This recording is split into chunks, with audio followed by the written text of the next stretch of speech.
Украинада Тасил инкишафы институты çalışып башлайжақ. Müessese яңы оқыту стандарт ве программалары азырланмасында ве тәдбих етуінден месул олacak bundan gayrı. Институт Украин ожаларының ихтисас арттырывы ве яңы Украин мектебі ислятынен орашайжақ. Bu ақта Тасил ве Илим Назира Анна Новосад хабар етті. Институтта 120-ге яқын кіші çalışacak.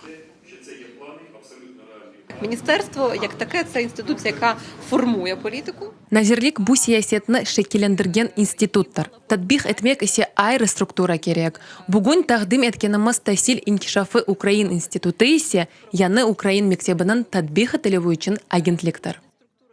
Ми сподіваємося, що впродовж Umut etemiz ki gelecek senenin 3-4 ayı içinde iş grupası Tasil Nazirligi ve Tasil İnkişafı Ukrayna İnstitutu'nun beraberlikte esas Tasil'nin devlet standartlarına yangi variantlarını hazırlap taqdim etip olur. Bu vesika nasıl etip yangi Ukrayn mektebi 2 yıl içinde yangi basamakka çıkacağını belgileyecek.